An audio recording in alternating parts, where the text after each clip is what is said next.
Well, there's increasing concern about the growing demand for water below the narrow Barmah Choke, the tightest section of river on the Murray. Last year, the consultancy group Aither found there may not be enough water available to meet the growing demand below the choke. Clint Jasper spoke with Aither Director Chris Olszak about this year's study, which included improved data from state governments. Yeah, so what we're looking at based on water use in 2018-19, which was a pretty dry year, in the lower Murray, we have estimated about 1,120 gigalitres of water use by permanent horticulture in the lower Murray. And that includes some water use in vegetables in the Victorian and New South Wales lower Murray areas. There was enough supply to meet that in 2018-19. But if we were to go back to the worst of the millennium drought, when some of the high reliability water entitlements weren't receiving their full allocation, and we were to just look at the lower Murray region below the Barmah Choke, there's only about 500 gigalitres allocated to water entitlement in that very extreme year below the choke on the Murray. So there's already a significant shortfall if we were to see those types of conditions again. So what is the worst case scenario here if we have that really dry year and the maturing of what's in the ground now plus what's already at full maturity below the choke? What we've seen for the lower Murray, there's actually a lot of trees that have been planted and aren't yet at full maturity. So we've just focused on the almonds, which is the big one. And we've got a really good profile now of the age of almonds. And they take about 7 years to reach maturity. So but comparing to that 1,120 gigs of use in 18-19, there's about another 125 gigalitres of water demand from almonds, just from those trees that are already in the ground and maturing.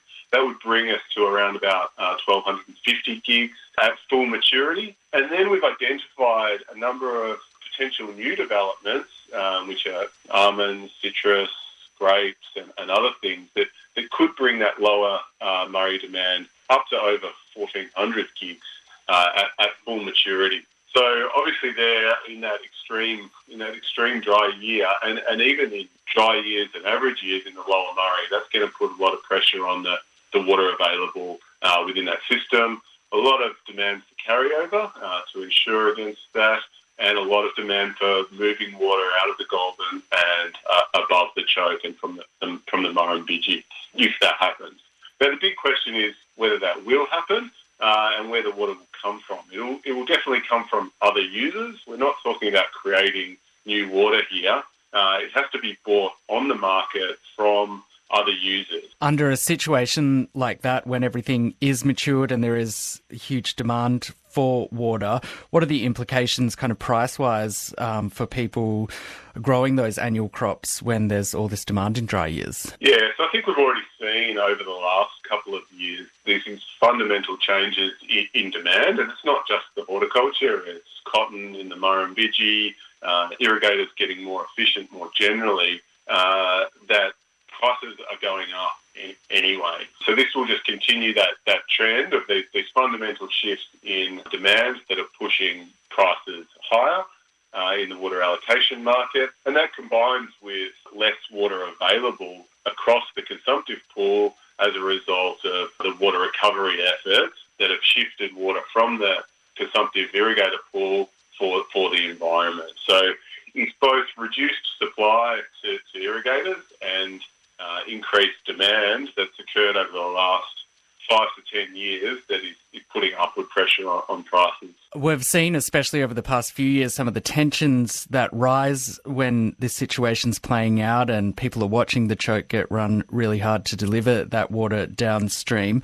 The Victorian government's move to limit new developments below the choke. Has there been any kind of other response to this growing demand below the Barmah Choke? Look, I know there's been a lot of discussions at the Ministerial Council around this challenge, and there's two issues here. One is about the total water availability and whether these new developments have got enough water, whether they're going to be whether they're informed enough to make good decisions about their investments, and where that risk lies. There's a separate question around whether the water can actually be delivered. And that's something that the government and the MDBA are working on pretty intensively. When you hear that there is this shortfall in those dry years, does it imply that there's actually a limit on how much horticulture should be developed below the choke if the water can't actually make it down there? Look, I think there will be a limit. Some may argue that this pushes us up or beyond that limit. But what we do see over time is that there will be some adjustments. So there will be, and there's always been, different horticultural industries that have more or less profitable years or better or worse commodity prices, and some of that may come off to effectively make room for some of the new developments. That's Chris Olszak, Director of Consultancy Aither. He was speaking with Clint Jasper.